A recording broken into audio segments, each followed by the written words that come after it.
Your Honour, my name is Gatt, G-A-T-T. I represent the respondent in these proceedings. Queensland Mining is the respondent and the former employer of applicant Hugh Grant. Firstly, I will address the issues of the employee's age and his failure to hit KPIs in regards to his employment. As counsel for the defendant, I can see that these matters are of very little contest when considering the employment.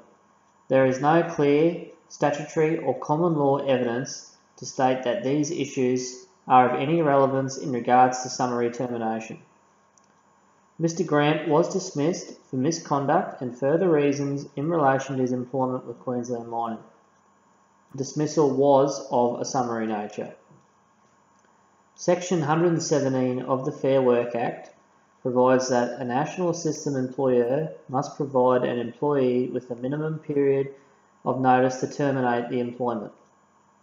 However, such provisions do not apply to exceptions described in Section 123 of the Fair Work Act. Such employees who have been deemed to have engaged in serious misconduct resulting in dismissal are separate from those provisions. It is indicated Mr. Grant has breached his employment contract with two forms of serious misconduct. Queensland Mining were well within their right to exercise investigations looking into issues of misconduct involving the employee of the company. Management for Queensland Mining have advised a serious misconduct breach of the employment contract firstly occurred when Mr. Grant discussed confidential information with union officials.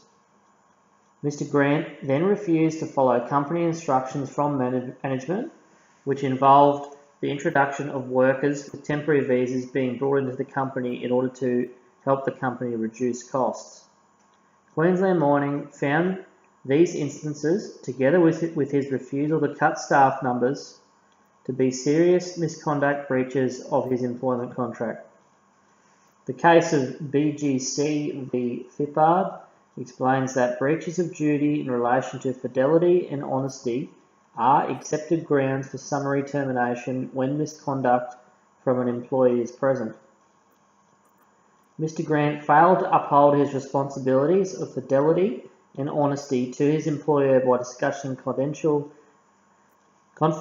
company information with individuals from outside the business.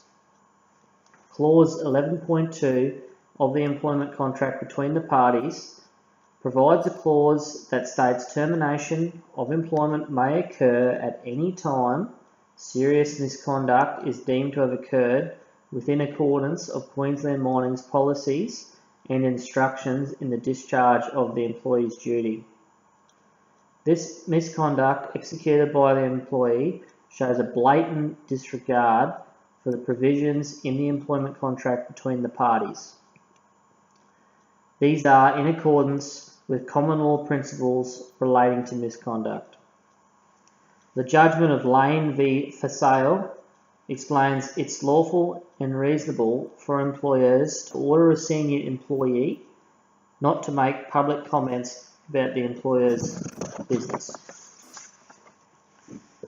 It is an obvious and natural feature of an employment relationship that the employer has the right to give orders and expect those orders to be obeyed by all employees. R v Darling, Island, Stevedore and Lotteridge, in particular, highlights that an employee is obliged to follow any lawful and reasonable direction instructed by a supervisor or manager of the company. The request which Mr. Grant failed to follow from management was in regards to the cutting of staff members and bringing in temporary staff. These requests are not unlawful or unreasonable in any way. The employer did not ask Mr. Grant to perform anything unreasonable or perform an unreasonable act at all.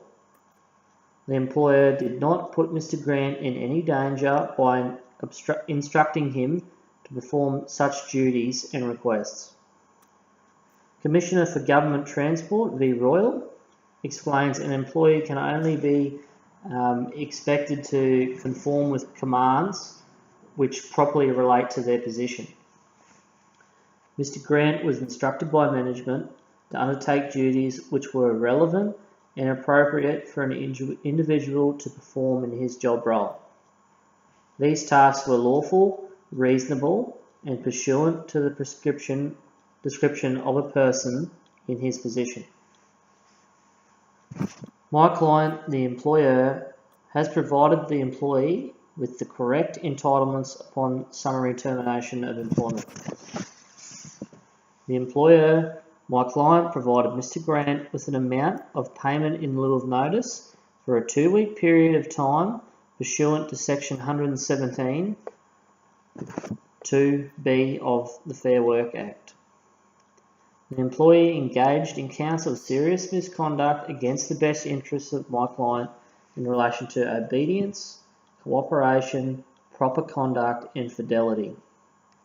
If Your Honour finds against me, I would advise that perhaps adequate compensation to the employee would include perhaps an extra week of payment in lieu of notice, as the employee is over 45 years of age and we can see it has completed over 2 years of continuous service for the employer. However, I would advise that the employee should not be entitled to any performance bonuses on offer within the employment contract, as the performances of the employee were deemed unsatisfactory by the employer. However, the facts of the case, combined with common law principles and regulations within the Fair Work Act, provide support for summary termination of employment in favour of my client, the employer.